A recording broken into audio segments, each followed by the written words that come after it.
Well, there was a young girl who wanted to bake a cake. And so she got the cake mix and she followed the directions and on how to make it, and she was mixing it all up. But after the batter was all mixed up and ready, she wanted to put her own twist on it. So she grabbed a little bit of everything she liked that she could find in the kitchen. And she started to add things to it. Now this might be okay because it started with things like chocolate chips, peanut butter, okay? But then what goes with peanut butter? Well, jelly. Peanut butter and jelly. So she threw some jelly in there. And then, you know, she liked peanut butter and jelly sandwich. She also liked ham and cheese sandwiches.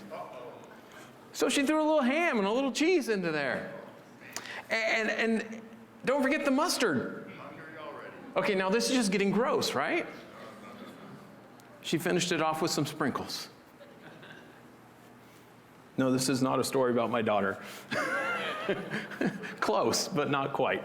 But anyways, but what did she do? She took a little bit of this and a little bit of that and put it all together. But these things didn't all match. And these things didn't work together. And this is clear to see when we're talking about a cake, making a cake. But what about in life? Might we have a little godliness and a little worldliness in our lives? Even though they don't match, even though they don't work together? Might we be devoted to God and also devoted to someone or something else so that it competes with God for priority in our lives and maybe takes our focus off of God? And is it possible that we might not even see it? That it might be there, might be happening, and we don't even notice it? Or worse, we know it and just keep doing it. Keep living that way. This was a problem. This was the real problem in Israel. We've seen in the history of the kings and in the warnings from the prophets, and now it's all coming to a head for the northern kingdom of Israel. Look at chapter 17, beginning in verse 1. So in the 12th year of Ahaz, king of Judah, Hoshea, the son of Elah, began to reign in Samaria over Israel. And he reigned 9 years. And he did what was evil in the sight of the Lord, yet not as the kings of Israel who were before him. Okay, so let's get a little review here. King after king in the northern kingdom was summed up, his life, his reign was summed up with the words, he did evil in the sight of the Lord. And so there is a lot of evil happening in Israel. And there is a lot of instability at this point in Israel because of it. In fact, Hoshea is king now, but he and Pekah, who was king before Hoshea, they both became king by killing or assassinating the previous king. So in other words, Hoshea is king because he killed Pekah. And Pekah was king because he killed the guy before him. And so things are not right in Israel. Also, during Pekah's reign, so before Hoshea, Tiglath-Pileser, who was king of Assyria, came in against Israel and conquered several cities, a big area, and took away many people from Israel to Assyria. And so Hoshea is now king. He became king of Israel, the northern kingdom, in the year 732 BC. And he reigned for 9 years. We're told he wasn't as bad as the other kings in Israel before him, but that's not saying much because he still did evil in the sight of the Lord. Now, we might wonder, how was he better though? And we're not told exactly, but it's possible that he didn't take part in Jeroboam's twisted religion, because we're not told that he walked in the ways of Jeroboam, which is said many times about the other kings. Also, there is a Jewish tradition that says he allowed people to go down to Jerusalem to worship God. And so we don't know for sure, but whatever he did better, he still did evil in the sight of the Lord. And he will be the last king of the northern kingdom. In total, there were 20. And every single one of them did evil in the sight of the Lord. In other words, they were found guilty by God of doing evil. Verse 3. Against him came up Shalmaneser, king of Assyria, and Hoshea became his vassal and paid him tribute. Okay, so the previous king of Assyria, Tiglath-Pileser, had already come and taken control of a large part of Israel. But now the new king of Assyria, Shalmaneser, he comes and he makes Israel a vassal state. Now what that means is that they would have relative freedom to govern themselves, but they were under the authority of Assyria and under their protection as well. But that also meant that they had to pay them tribute, or taxes, basically. Okay? And so, let's keep reading. Verse 4. But the king of Assyria found treachery in Hoshea, for he had sent messengers to So, king of Egypt, and offered no tribute to the king of Assyria, as he had done year by year. Therefore the king of Assyria shut him up and bound him in prison. Then the king of Assyria invaded all the land and came to Samaria, and for 3 years he besieged it. And so Hoshea paid the tribute for a few years, but then he decided he didn't want to anymore.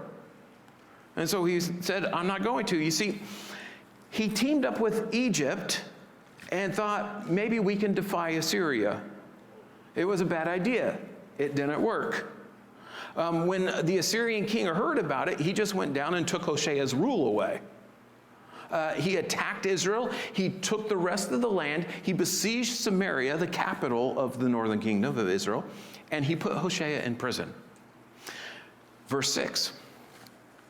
In the 9th year of Hoshea, the king of Assyria captured Samaria, and he carried away the Israelites away to Assyria and placed them in Halah and on the Habor, the river of Gozan, and in the cities of the Medes. And so that was the end of Hoshea's reign. And that was the end of the northern kingdom of Israel as a nation. But apparently, Samaria, the capital, was well fortified and well supplied, because it took 3 years for the Assyrians to take that city. But in the end, tens of thousands of Israelites were taken away and spread out throughout different parts of the Assyrian Empire. Now, it's interesting as we read this how simply this account is told. The biblical account of the fall of Samaria, of the northern kingdom, has very few details about it, especially considering how long it took, and that this was the complete overthrow of a nation, the complete ending of a nation. But it's told simply because the focus here isn't on war or on politics. The focus is on the fact that Israel was taken into exile. They were removed from the land. And now, after this, there's a very large, detailed section explaining why they were taken from the land, why they were taken into exile. So look at verse 7. And this occurred because the people of Israel had sinned against the Lord their God, who had brought them up out of the land of Egypt from under the hand of Pharaoh, the king of Egypt, and had feared other gods, and walked in the customs of the nations whom the Lord drove out before the people of Israel, and in the customs that the kings of Israel had practiced. So the basic reason that Israel was removed from the land was that the people of Israel sinned against God. But we're given some other details about their sin. Now, one thing it says here, it says that God is their God. So That means they knew him, they had a relationship with him, but they turned away from him. And it says that he brought them up out of Egypt and delivered them from slavery to Pharaoh. Throughout Israel's history, this event, the Exodus event, when he brought them out of Egypt, is brought up over and over, and it is a reminder to them. This is a foundational event in their history and in their nation. You see, it was when God was merciful and gracious to them, and he redeemed them from bondage in Egypt. And when he did that, he made them his people. So this is an important reminder of their relationship with God. And from this point on, from the Exodus on, they were his people and he was their God. That meant they had no need for any other God. And they weren't supposed to serve any other God. But what did they do? They become ungrateful and unfaithful to God, who had done so much for them. They turned to other so-called gods. They made idols for themselves. Now, many of them continued to worship God, or at least go through the motions of it, but they also worshiped other gods.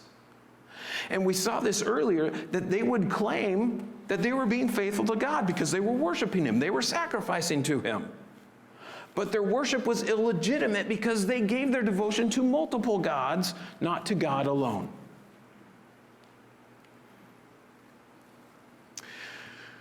Now, thirdly, we hear here that when God delivered them from Egypt, he also brought them into the land. And when he gave them the land, he removed the previous occupants because of their great sin. But then the people of Israel, what did they do? They followed in the evil footsteps of those previous occupants, and they committed the same sins. And since they're doing the same things that God removed the previous occupants for, what should they expect? That they're going to be judged as well, that they are going to be removed from the land as well. And so every king, we're also told here that every king from the northern kingdom did evil. They all disobeyed. They promoted idolatry, and the people followed those kings. In fact, Jeroboam, he was the first king in the northern kingdom. He was the first king to rule there from Samaria. And he set up his twisted religion. If you remember this, he had two golden calves made, and he said that these were the gods who brought them up out of Egypt. He was basically saying that these calves represented Yahweh, the true God. And so he took these calves and he set up two new shrines. So people wouldn't go down to Jerusalem to worship God as he had told them to. But they wouldn't go down to Jerusalem to worship God, but they could stay in the north. And so he created this twisted religion that claimed to be worshiping Yahweh. But the very act of worship, because they were worshiping these golden calves that were supposedly representing Yahweh, the very act of worship was an act of disobedience. They were not to make an image of God. He told them very clearly, don't make any graven images. Don't make images. Nothing is supposed to... You see, this wasn't worship, this was blasphemy. Because nothing could accurately represent God. And so it actually detracted from God's glory rather than glorifying him. It wasn't to be done. God had told them directly, don't do this, but they did it anyway. They weren't truly worshiping God. Verse 9. And the people of Israel did secretly against the Lord their God things that were not right. They built for themselves high places in all their towns, from watchtower to fortified city. They set up for themselves pillars and asherim on every high hill and under every green tree. And there they made offerings on all the high places, as the nations did, whom the Lord carried away before them. And they did wicked things, provoking the Lord to anger. And they served idols, of which the Lord had said, "You shall not do this." And so there were sins that they did in secret, but of course we know that nothing is actually secret from God. And that there were sins that they did in public. They built these high places for their illegitimate worship. Some of them may have been worshiping God at those high places, but they did it in the way that others worshiped their false gods, rather than how God had told them to worship. Also, they had these pillars or large rocks that represented gods, false gods like Baal. And they had asherim, which poles or trees that represented a fertility goddess. And so they were worshiping both God and their false gods at the same time, at those same places, and in the same sinful ways. And they would offer their sacrifices on those high places, just like the people who lived there before them, the Canaanites, who were removed from the land, the people who God removed because of their evil. They're doing the same things. And notice that the words all and every are repeated several times in these verses. This practice was all too common in Israel. It was everywhere. And then we get this summary. They did wicked or evil things. They served idols, even though God told them directly, don't do it. In other words, they rebelled against God. They knew what he told them, but they rejected it. And they did what they wanted, or what they felt was better for them. And rightly so, this provoked God to anger. They made God angry. Verse 13. Yet the Lord warned Israel and Judah by every prophet and every seer, saying, turn from your evil ways and keep my commandments and my statutes in accordance with all the law that I commanded your fathers and that I sent you by my servants, the prophets. But they would not listen, but were stubborn, as their fathers had been, who did not believe in the Lord their God. And so we're still talking about why Israel was exiled here. And this sin has been going on for a long time. It's just been growing. And God has warned both Israel and Judah repeatedly and told them to change their ways and to obey him. God had given them his law and that told them how to live, what was right and what was wrong, how to live as his people. And they had it for hundreds of years. And God sent prophets to them to remind them, to challenge them to obey, and to warn them of judgment if they didn't. But they just didn't listen. In fact, it has been 200 years at this time, 200 years since Jeroboam started his twisted religion. And the prophets repeatedly confronted this sin. In fact, the prophet Ahijah even said this to Jeroboam's wife. Let me read it for you. From 1 Kings 14, verses 15 to 16.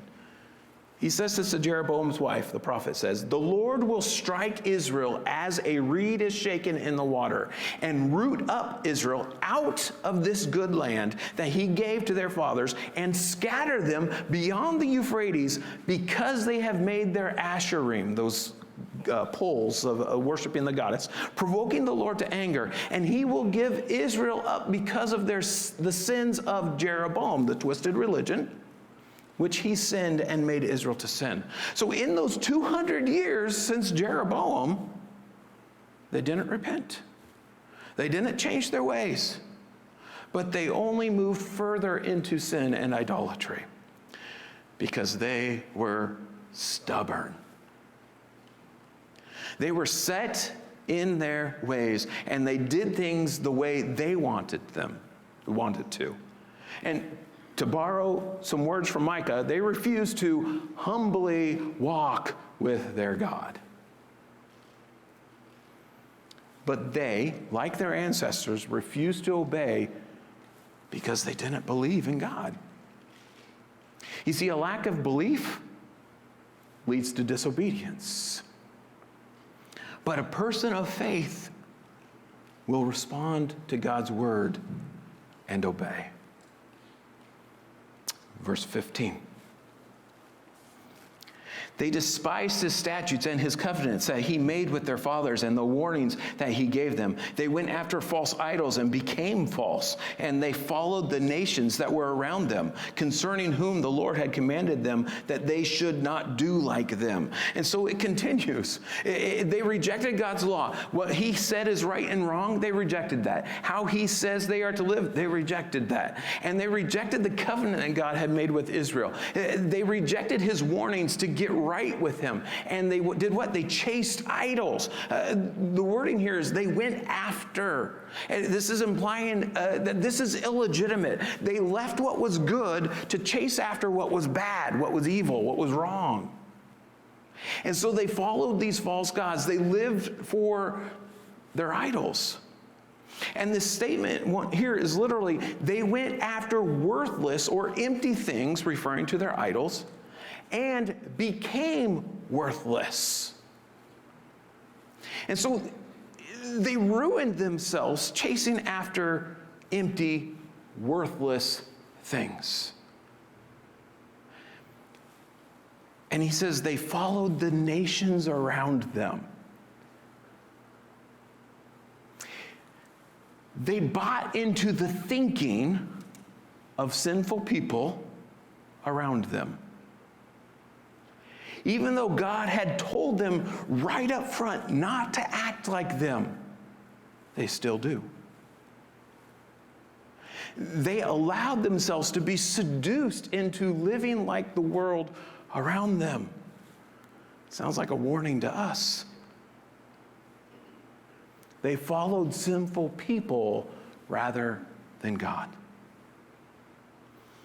Verse 16. And they abandoned all the commandments of the Lord their God and made for themselves metal images of 2 calves. And they made an Asherah and worshipped all the hosts of heaven and served Baal. And they burned their sons and their daughters as offerings and used divination and omens and sold themselves to do evil in the sight of the Lord, provoking him to anger. So they abandoned all the commandments of the Lord their God. They have completely turned away from him. They've rejected him. They don't listen to anything he says. They don't care about God's commandments. And they've made a complete abomination of worship. How? Well, they made these 2 metal calves. And that's the 2 metal calves are those idols that Jeroboam had created or had made. And they also mixed in their worship with other things like fertility goddesses and the sun. They worshiped the moon and the stars. They worshiped the Baals. And they even practiced human sacrifice. And they practiced sorcery and witchcraft and consulted spirits and fortune tellers, which God had said, do not do. Have nothing to do with it. And this is all summed up with the words, they sold themselves to do evil. The idea is that they've fully committed themselves. They're making themselves a slave to this evil. And so it's become their master. They were fully committed to doing what God says is evil. And they made him angry.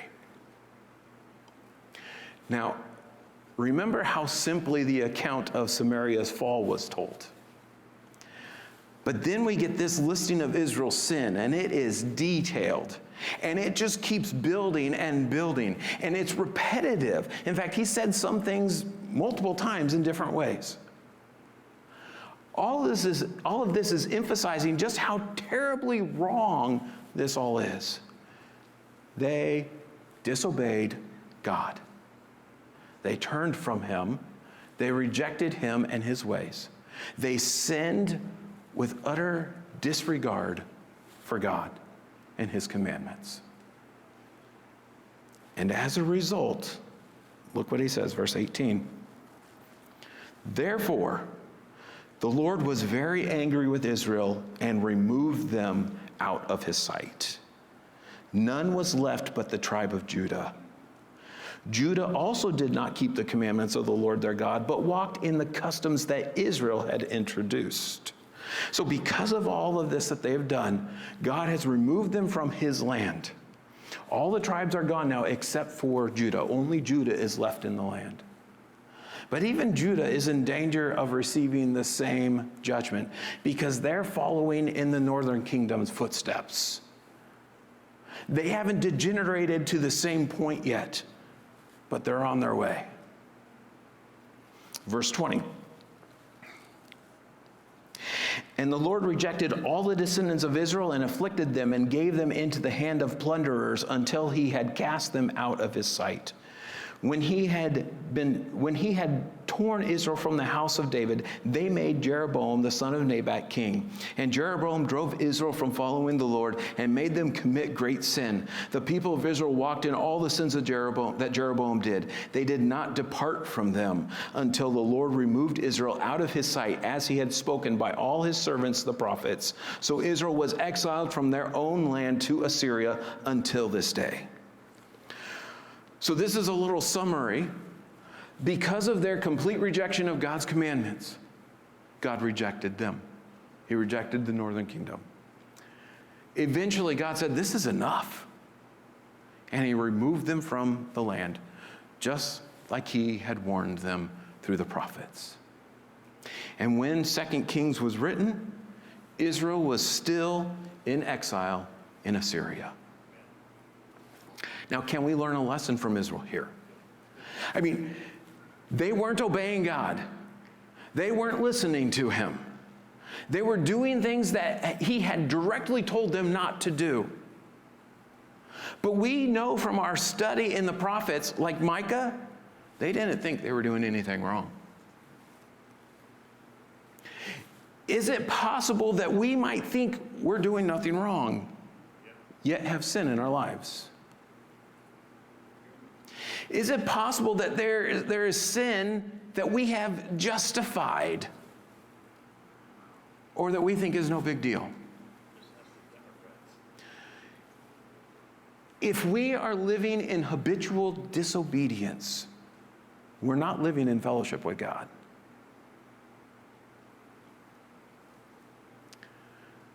This is something we need to consider. Is there anything that God has told you to do that you're not doing? Is there anything God said not to do, but you are doing it? And have you decided that your way is better or more practical, maybe?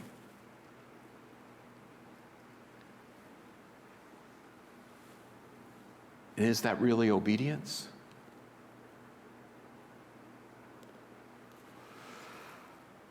Well, now the rest of the chapter tells us what happened in the land after the people of Israel were removed.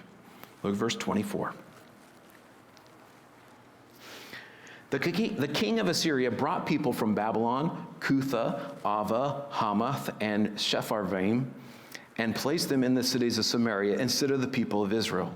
And they took possession of Samaria and lived in its cities. Okay, so what the Assyrians did, what they would normally do when they conquered a land, is that they would take the people out of their homeland and they would scatter them through other areas of the empire. And so in Israel, the land of Israel, we would have some people who were from Israel, but then they would most of them have been taken out of the land, but some were left in the land. And then there would be people from other nations who were then brought in to replace those who were taken out. Now, why do that? Well, for a couple reasons. One, it was so there were still people in the land, in that land that now belonged to the empire, so they could work the land. See, because if they left it empty, if it was left desolate, it would be no good, and there would be no tribute then to take to the king. And so the second thing is, by mixing the population with people from different nations, it minimized nationalism. And so it minimized the risk of uprising. And it led to more dependence upon the empire and submission to the empire. And so that means, because they do that, now there's a mixed population living in Samaria. Some were from Israel and some are not. This is the beginning of the Samaritan people that we know of from Jesus' time.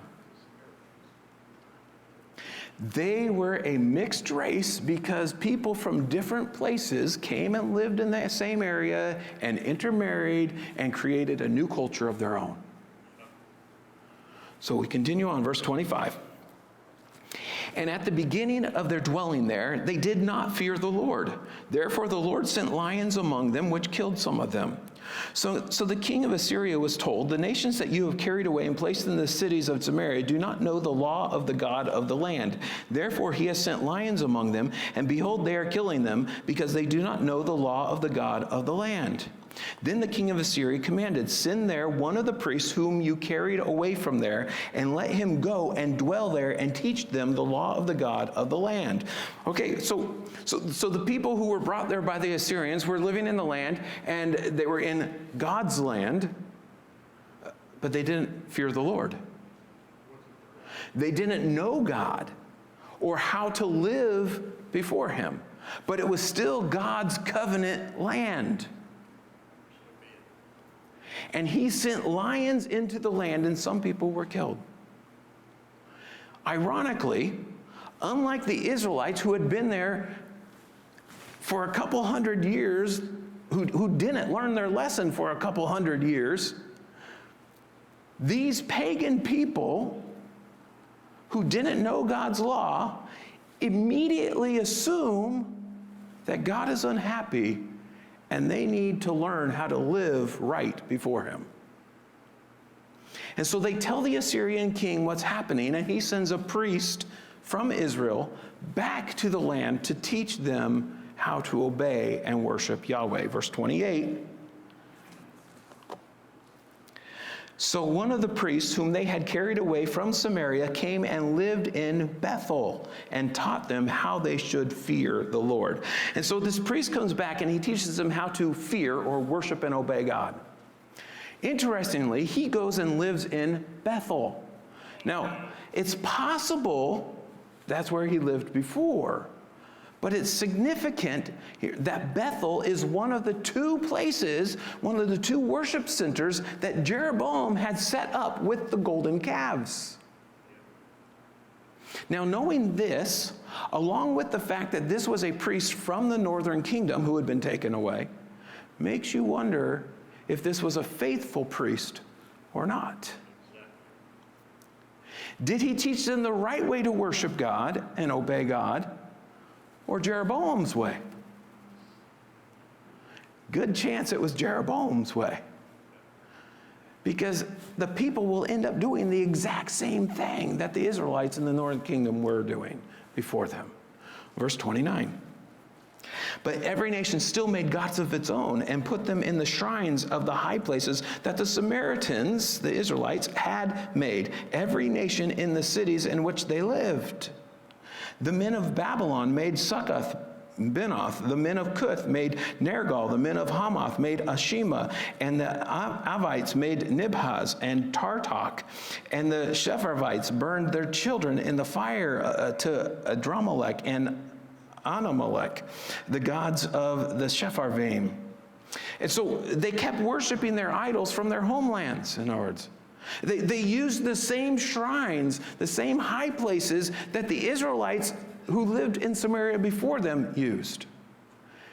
And these people picked right up where the Israelites had left off, even practiced human sacrifice. Verse 32.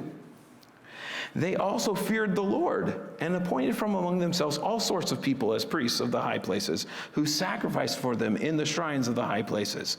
So they feared the Lord, but also served their own gods, after the manner of the nations from among whom they had been carried away. To this day they do according to the former manner. They do not fear the Lord, and they do not follow the statutes or the rules or the law or the commandment that the Lord commanded the children of Jacob, whom he named Israel. And so there's a little play on words here, because twice he says that along with fearing or worshiping their own gods, they also feared or worshiped God, Yahweh. But when he says, but then he says, they do not fear the Lord and don't keep his ways like he commanded in his covenant with Israel. It's like he's sarcastically saying, oh yeah, they also worshiped God. They worshiped God and their own gods. But then he says it directly, they're not worshiping God. They're acting like they're worshiping God, but they're not worshiping God. They're doing the same thing as Israel did before them, mixing the truth and falsehood, mixing God and false gods. They're going through the motions of worshiping God, but they're not really worshiping God because their hearts aren't devoted to God and God alone. They're just doing worship rituals to try to appease God. But true worship of God recognizes that he alone is God and there is no other. We continue, verse 35. The Lord made a covenant with them, and he commanded them, you shall not fear other gods or bow yourselves to them. He's speaking about to Israel, his covenant with Israel. You shall not bow to fear other gods or bow yourselves to them or serve them or sacrifice to them. But you shall fear the Lord who brought you out of the land of Egypt with great power and with an outstretched arm. You shall bow yourself to him, and to him you shall sacrifice. And the statutes and the rules and the law and the commandment that he wrote for you, you shall always be careful to do. You shall not fear other gods, and you shall not forget the covenant that I have made with you. You shall not fear other gods, but you shall fear the Lord your God, and he will deliver you out of the hand of all your enemies. Now, this is a review of the covenant and what true worship entails. Israel was to have no other gods. They were not to devote themselves to any other or offer worship or sacrifice to any other. They were to worship and obey and live for God alone. He is the one who delivered them and made them his people. And they were to give themselves only to him. And they were to obey him. And they were to be faithful to the covenant and to God. And this reminder of the covenant and of their worship ends with a promise. If they are faithful to God and to the covenant, God will protect them from any and all enemies. And this covenant still stands for Israel. Verse 40. However, they would not listen, but they did according to their former manner. So these nations feared the Lord and also served their carved images. Their children did likewise, and their children's children. As their fathers did, so they do to this day. They didn't listen to God. They continued in the sinful ways of Jeroboam and others in Israel. They went through the motions of worship, but they weren't obedient, so their worship was empty. They had adopted God as just one of their gods, so they weren't devoted or obedient to God. And they passed on this twisted and worthless worship to their children. Now, I think after reading this, it's fitting to bring up Jesus' conversation with the Samaritan woman at the well. He told her that God seeks worshipers who would worship him in spirit and in truth. Now, to put it simply, this means that you know the truth and that you are coming to God the way he says to, according to the truth, and that you are coming to him in honest devotion from the heart, being fully devoted to God. Worship comes from a heart of true devotion and obedience. And so if you come to worship with unconfessed sin in your life, is it really worship? If your heart is divided and you're here to worship, but you're thinking about something else while you're here, while you're singing songs, while you're listening to the word, if your mind is somewhere else, is that worship?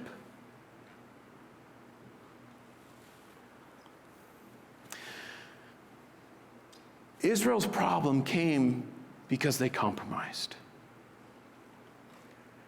They didn't hold firm to God's commandments.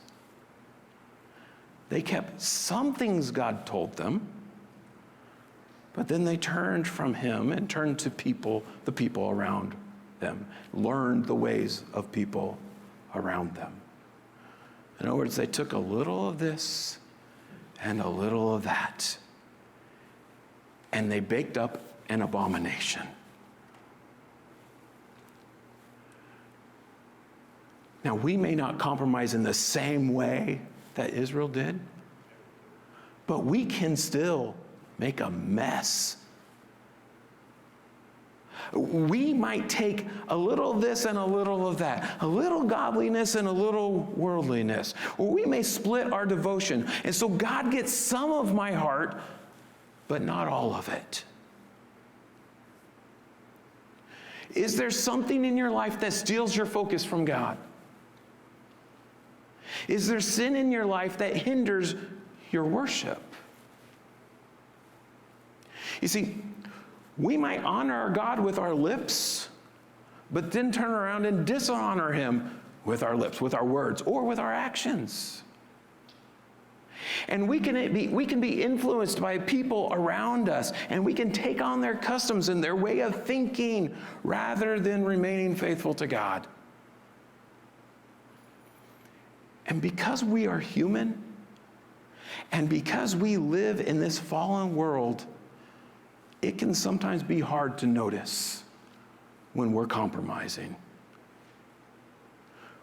when we are thinking like the world around us, or taking on ungodly traits, or being distracted from complete devotion to God. It can be easy to have a little of this and a little of that.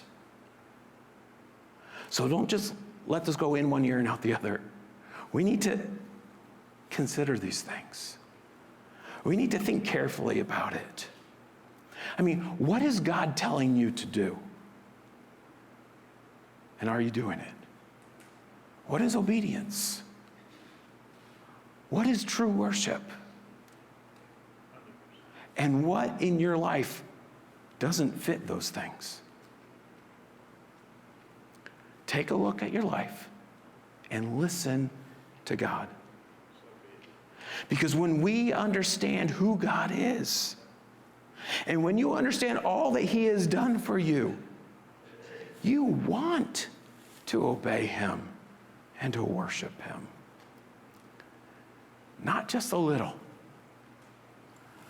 but to give him your everything.